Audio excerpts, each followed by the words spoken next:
নরেন্দ্র মোদী স্টেডিয়ামে রুদ্ধশ্বাস IPL final. Punjab কিংসকে 6 রানে হারিয়ে প্রথমবার ইন্ডিয়ান প্রিমিয়ার লিগের ট্রফি ঘরে তুলল আরসিবি। আর নিজের প্রথম আইপিএল ট্রফি জিতলেন বিরাট কোহলি। ম্যাচ শুরুতে ব্যাট হাতে 6 উইকেটে হারিয়ে 190 রান তোলে আরসিবি। সর্বাধিক 43 রান করেন বিরাট কোহলি। জবাবে ব্যাট করতে নেমে 7 উইকেট হারিয়ে পাঞ্জাব কিংস 184 রানে থেমে যায়।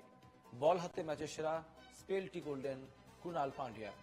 নিজের 4 ওভার স্পেলে মাত্র 17 রান খরচ করে 2টি উইকেট পান কুনাল। দ্বিতীয়বার পাঞ্জাব ফাইনালে উঠে রানার্স আপ হল। আর প্রথমবারের জন্য আইপিএল ট্রফি জিতে নিজের অধরা স্বপ্ন পূরণ করলেন কিং কোহলি। সম্রাট দাস আমাদের প্রতিনিধি রয়েছেন এই মুহূর্তে আমাদের সঙ্গে। সম্রাট, প্রথমবার আইপিএল জয় কিং কোহলি এবং রয়্যাল চ্যালেঞ্জার্স বেঙ্গালুরুর। এর আগে বহুবার কাছে এসেও তীর থেকে তরি ডুবেছিল, কিন্তু এবারও স্বপ্ন পূরণ হলো। হ্যাঁ, নিঃসন্দেহে দেখো, বিরাট কোহলির যে ক্রিকেটীয় বৃত্ত, অর্থাৎ তার যে সাফল্যের যে বৃত্ত, সেই বৃত্ত কোথাও যেন একটা সম্পূর্ণ হলো। এতদিন ধরে যে অংশটা ফাঁক থেকে যাচ্ছিল সেটা হলো আইপিএল। মানে ক্রিকেটের বলতে পারো যে একদম কেরিয়ারের শুরুর দিকেই তিনি কিন্তু 2011 সালে ওডিআই বিশ্বকাপ জিতেছিলেন। তারপর গত বছর টি-20 বিশ্বকাপ জিতেছেন। এর আগে টেস্ট যে চ্যাম্পিয়নশিপ হতো, যে প্রত্যেক বছর র্যাঙ্কিং 1 হলে যে নিয়ে দেওয়া হতো, সেটাও জিতেছেন বিরাট কোহলি। ফলে সমস্ত কিছু তো জেতা হয়ে গিয়েছিল। চ্যাম্পিয়ন্স ট্রফি জিতেছিলেন, শুধুমাত্র বাকি ছিল আইপিএল। বারবার কাছে গিয়েও ফিরে আসতে হচ্ছিল, কখনো সেমিফাইনাল কখনো ফাইনাল।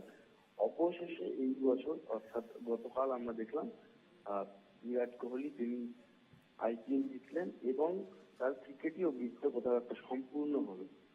মানে কোথাও তিনি এখন একটা কমপ্লিট ক্রিকেটার, যে যার সমস্ত সাফল্য রয়েছে সেই জায়গাটা তৈরি হলো। এবং যদি খেলার দিকে আসি, কালকে আহমেদাবাদে যে ম্যাচটি আমরা উপহার পেলাম, একদম হাড্ডাহাড্ডি একটা লড়াই, একদম নেক টু নেক ফাইট। কখনো বল মানে কখনো ম্যাচের রাশ আরসিবির দিকে থাকছে, কখনো পাঞ্জাবের দিকে যাচ্ছে।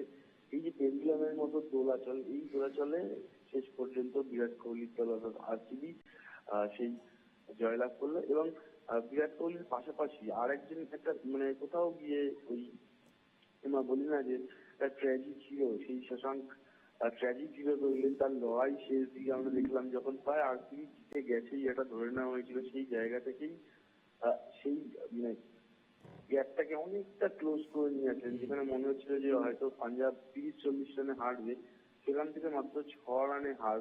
তো ফলে এই জায়গাটা গোটা ম্যাচ কিন্তু কালকে পুরোটাই উপভোগ্য একটা ম্যাচ হয়েছে, হাড্ডাহাড্ডি ম্যাচ হয়েছে। এবং শেষ পর্যন্ত আরসিবি তারা শেষ হাসি দিচ্ছে। বেশ, ধন্যবাদ সম্রাট।